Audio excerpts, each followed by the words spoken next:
you want to lay out your figure out on the paper, all right? The first steps in drawing any figurative drawing and any drawing from this point on ideally are getting the gesture down, all right? So the gesture is basically getting a quick drawing down of the figure itself.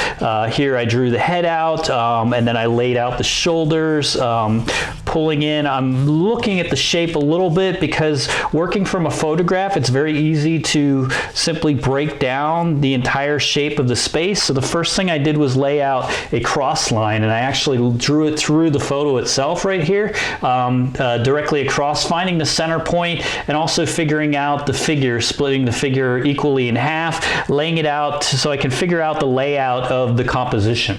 All right, now that I have the layout of the composition down, I quickly loosely draw lay the figure out within the space of the composition. All right, that's step one, laying them out very, very quickly, very loosely. That's your gesture drawing. It should be step one in your drawing. Once you're done with that, laying the figure out, then you can go back in and look at proportions. All right, so now that I have this down, I have my head down in place here. I'm looking in there for the centering for my eyes because I'm working on the portrait as well as the face. My sitter here has a face mask on, so I'm going to sort of incorporate that in there right away. When I drew those cross lines, I remembered that the top of the head to the very bottom of the chin, it's about half the distance there. So this is where the eyes will come into play within my figure. All right, so I'm doing that first and laying out that sort of detail, and then I'm sort of suggesting where the mask is as well. So I'm building that out within the space here. All right, then look at the hairline. Okay, and then I'll look at other things. I'll look using that line that I had drawn across here that's centered across this paper here, divided. I can see where the elbow falls into place, so I'm going to place that in here, right here, and work on this arm. Step two of the figure is actually trying to build out the shape on the figure, all right? So first thing I'm going to do is create a cylinder by drawing a curve right there and another curve right there for a shape. And then I'm going to go back in this direction and have this arm coming up in here, finding where that shoulder's placed. I look at it in conjunction to the head, and I can see the shoulders up a little higher right there. So to place the shoulder up like that, and I'll draw another cylinder right here. All right, this is a shirt. I have a t-shirt on. There's a place where I can cross over the shirt. It might actually be right there. First steps placed out. All right. Okay, once you have the head down too, this is the point where you check proportions of heads. How many heads is your figure tall? All right, so I've got my head right here. I can count them out. 1, 2, 3.5. All right, so I'm about 3.5 heads tall, so I can double check this here. 1, 2, and remember where it falls into place. You can even lay marks across there, across your original photo, to be able to do that. Of course, you can't really do that on your cell phone. 1, 2. 2 falls right about there, below the fingers. And the third head comes down to right there. Alrighty, so I've got 3 heads laid out within that space, and so let's find this one. 1, 2, 3. All right, so I know right away that this head's too small, okay? So I'll reconfigure that, make that bigger.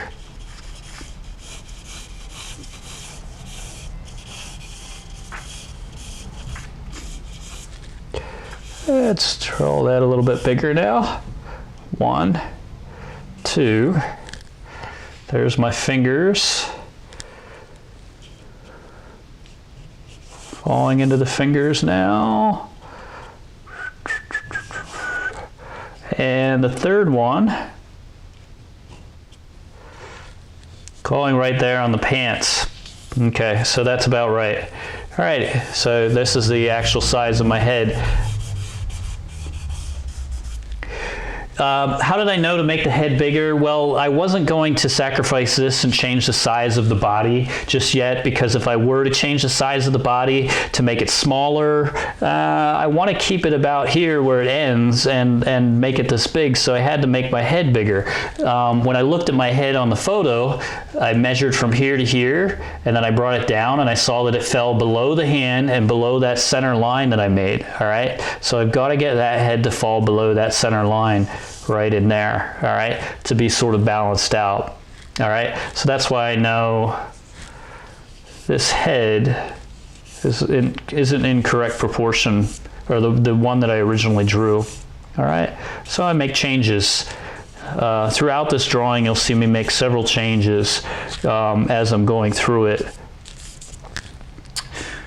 All right, so so I redrew a new head. Does the shoulder look right to that? The width of the arm, you can check that off of your head as well. Here on the original photo, the arm's like 2/3 of the head, all right? That looks about 2/3, so I'm about correct on that, all right? Then I'm going to bring this shoulder down.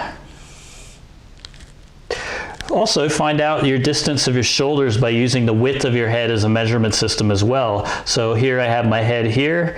I'm going to bring my head over here. Captured. Brought it over here, and I'll bring that straight down, and it hits the knee. All right, so all this arm, the shoulder, falls within one head space. So if this happens to be the width of my head, which looks fairly correct visually, I'll bring this over here, and I'll see that it falls down. I even draw a line there if I need to, right there, and that's where the knee hits. Yep, the edge of the knee. So the knee comes out this far, right there. All right, you do the other thing on the same with the other side.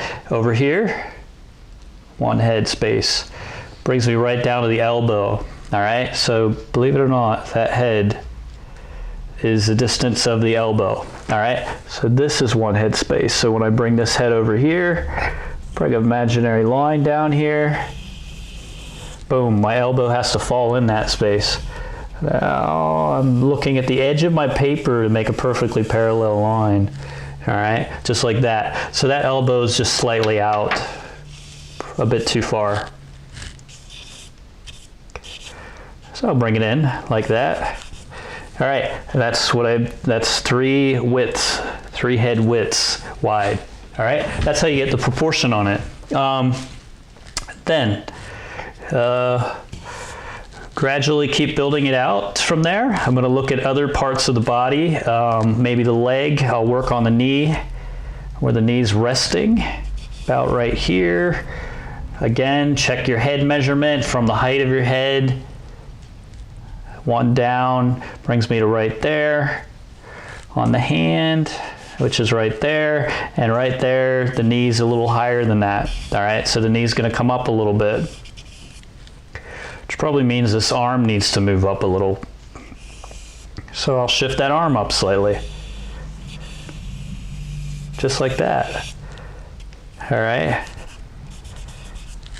As you're finding your placement of all of your shapes, all right, then I have jeans on. Unfortunately, about having a clothed figure, if you're working from a clothed figure, the unfortunate thing is you lose a lot of the actual shape that's inside that's in the figure. You have to sacrifice that for whatever types of clothing they're wearing. All right, in which case I'm wearing blue jeans. There's no way I can get away from those shapes. You know, I can't find the shape of that leg in there. I have to go with the shape of the jeans. Be careful of that, because that's how figures get very bulky, all right? Just because you're drawing clothing on them.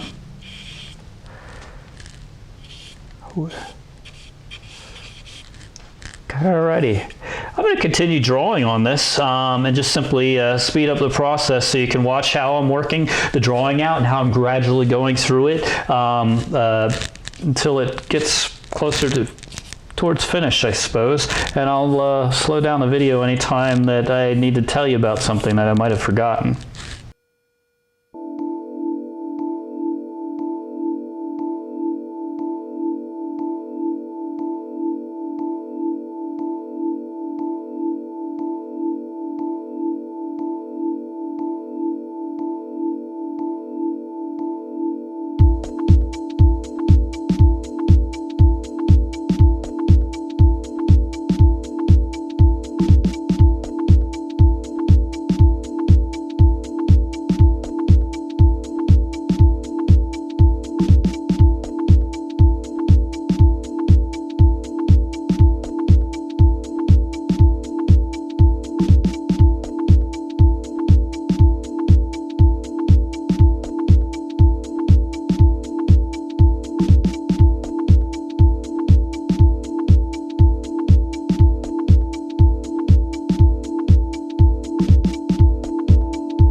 All right, at this point, you can see how I'm gradually developing, building up, gradually building up the figure. As I go through the figure here and I'm drawing, it's very, very important that you emphasize the curve around the arms, like that. Right there, the t-shirt's helping me with this image, as well as right here, the bracelet that I'm wearing, like this one right here, that one curving up and around and down on the arm. It's very important to maintain shape as you're drawing, bring out dimension. So what's helping me do that are certain things like shadow underneath the arm right there. Also these curved lines, which I keep emphasizing and re-emphasizing. I'll bring them out, all these creases in the shirts, the creases, the folds, that are sort of curving in there and then rolling down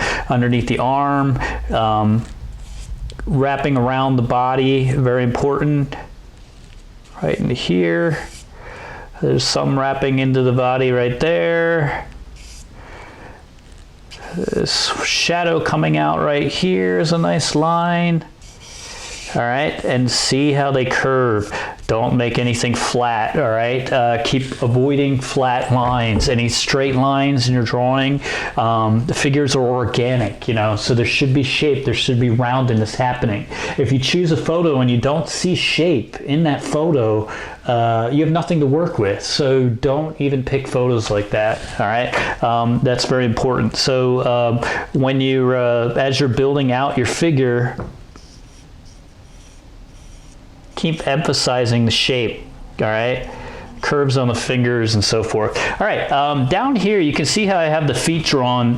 Just basically, I have a rough outline of the feet themselves, and these feet are facing, you know, they're sitting flat, all right, on the ground. So you shouldn't be able to see too much of the top of the foot. That's what he called foreshortening, what I've been talking about all semester. And how that's handled is basically I drew this shape right here in the foot. I drew that overall shape, and that's it. And then for the back foot, I did the same thing, although I had to use this image up here to draw my back foot, which you can see in here, highlighting maybe. But I drew that basic shape too as well. After I drew that basic shape, then what you'll do is you'll sort of break it down into smaller shapes like you've been doing the rest of the body. And so I draw the underside of each individual toe right in here, all right? I'm doing it with my Vine charcoal, and you know, they're coming in kind of blocky, so I can take my eraser and go back in there and chisel them out a little bit better, you know, as I do it. But I did the under shapes of the toes, and I may do an overarching shape for each individual toenail, which I can barely see in the photo image, but because I'm doing a photo of myself, pretty much the same clothes I have on right now. I took these about less than an hour earlier. I can actually look at my feet when I need to draw my toes a little bit to get any sort of detail like that. But that's an overarching curve right there, all right? That's sort of happening in the picture. And then the toes, the lines in between them are going back, but they're not, they're going back short, you know? Because you don't see the top of the foot. The emphasis is not on the top of the foot, it's actually on the front of the foot, all right? So draw those spots right there, they're very important, and having the space in here for the front of the toes, all right? That's also very important. Down here I have a little cast shadow, which helps me out. Notice how through the drawing to this point too, I begin to gradually add any place that I can determine to be fully black, I switch back and forth between my Vine charcoal and my black Conte crayon and my compressed charcoal as well. I've got a little tiny piece of that here too. And I'm shifting in there because if I can make something that's going to be permanent and do it in one stroke, I'm going to do that, all right? So there's a range of tone, all right? Blacks, a lot of mid-tone ranges, and a little bit of, and white, of course, white of the paper.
All right, everyone. So I'm finished with the drawing, at least for now. At this point, I'm going to take a few days off from it, keep it up and look at it, and decide what needs to be fixed or correct in it as the last step. All right. My video, while I was recording this, I forgot to change out memory cards, so you might have lost the last part of it, but the last thing I did was the background. I wasn't sure if I wanted to put a background in the picture or not, but I decided to, in the last bit, to actually place the background into the picture. The background is just a wall pattern, basically, so I just sort of sort of smudged it in there with the Vine charcoal. The ebony pencil helped me get a lot of the details in there, tiny little spots and so forth in the eyes, as well as the last thing that I put on there was the hair on the arms, just this little light sort of dusty mark on there to create that, to make it more real. The more detail you put into the drawing, the more realistic it's going to look for you. All right. That's all I really wanted to say for this. So yeah. That's the figure drawing. So you can see it's a combination of Vine charcoal, compressed charcoal with the heavy blacks, and also graphite. Yep. As always, if you have any questions, email me or send a message in the comments. All right, thank you.